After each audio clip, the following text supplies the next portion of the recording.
د ترکیې ولسمشر اردوغان وایي افغانستان چټک پرمختګ ته اړتیا لري. نوموړی زیاتوي ترکیه تیاره ده د دې مقصد د پوره کېدو لپاره د افغانستان سره په هره برخه کې هر ډول مرسته ترسره کړي. بس کافي ده چې د افغانستان لوري دا هر څه وغوښتل شي. تر دې وړاندې د طالبانو ویاند سهیل شاهین هم ویلي وو چې له هر چا زیات ترکیې ته اړتیا لري او د ترکیې د بریا د تجربو څخه غواړي استفاده وکړي. خو طالبانو ته بیا نږدې سرچینې وایي چې د ترکیې د پوځي مرستې سره د طالبانو علاقه کمه ده، بلکې طالبان غواړي د ترکیې څخه د افغانستان په پرمختګ او اقتصادي برخه کې مرسته ترلاسه کړي.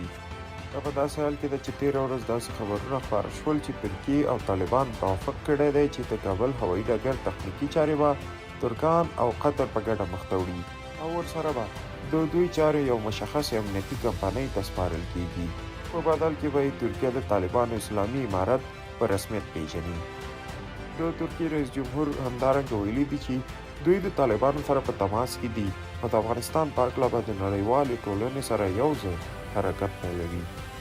رجب طیب اردوغان مخکې له دې چې طالبان په افغانستان کې بریا ترلاسه کړي هغوی ته اشغالګر ویلي او زیاته کړې یې وه چې طالبان باید د خپلو مسلمانانو وروڼو خاوره د اشغال کولو څخه لاس واخلي.